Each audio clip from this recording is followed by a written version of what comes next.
Well, happy National Tennis Day. I've got to be honest. I do feel that between tennis and golf, those two sports produce the largest amount of douchebaggery out there, but especially tennis. So I've played it a few times. You know what? An amazing cardio workout, but not into the vibe. So Lindsey Graham recently went to the border, and then today in Congress, he's talking about the border and what he experienced. And I was like, okay, I like Lindsey Graham, but there was something he did, or a few things he did, that led me to believe that he's a rhino. And I was asking my husband, I'm like, what did he do? He's like, no, he's straight. I'm like, no, I don't think so. I think he's a rhino, or he at least had a few rhino moments. So can you guys put in the comments what Lindsey Graham did that pissed me off so that I can remember why I don't like him? Now, speaking of golf, Tiger Woods was in a single car accident today that was pretty bad. Apparently they had to use the jaws of life to get him out. And then he was rushed into surgery on his legs. And, you know, people are throwing around DWI, etc. And bottom line is, I don't know what happened. Thank God nobody else was injured. But I'm just happy that he survived that. But yeah, golf, I would consider him a douchebag.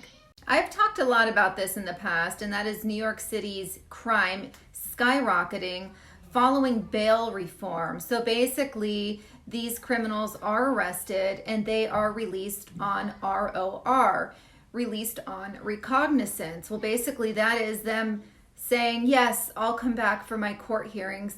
A large percentage of them, the majority of them, do not.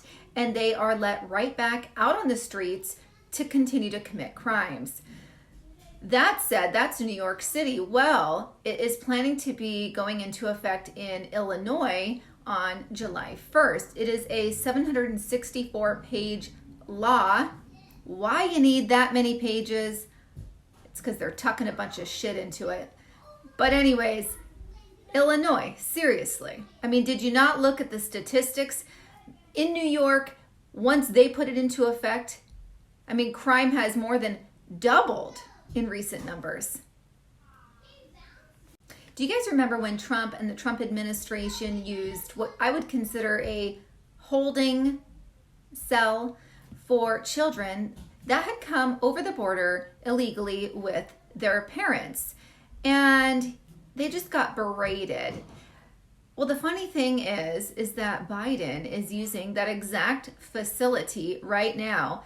And actually, he's gone over the amount of time. I believe the time cap is 72 hours that a child can be in these cells. Well, the difference also is that they're saying because of COVID restrictions, these kids are in like basically a plastic cube where before they were able to interact. Now it's literally like a cubicle prison situation, and they are there longer than the 72-hour cap.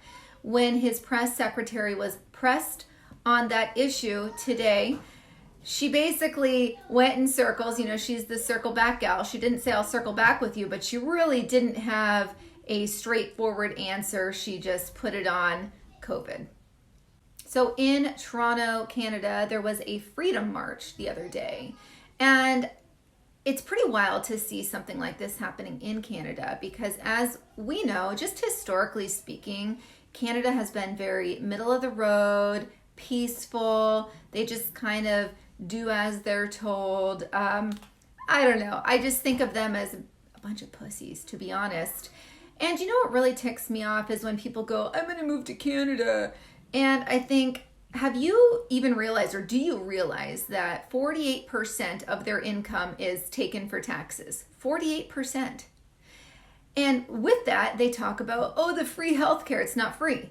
Your 48% of your income is taken and put towards things like this shitty healthcare system that they have, where you have to be put on a list and you're waiting 6+ months to see a specialist. That's why Canadians literally come over into the United States and pay out of pocket for procedures and appointments. That said, there's a few comments on this Freedom March image that it's wild because they're not Americans leaving these comments, and it really tells you what the perception of us is right now. So one of them, someone is basically saying they're making fun of these people for being part of this Freedom March. And this guy says, "Are you watching America? Oh, go back to sleep and wear your mask."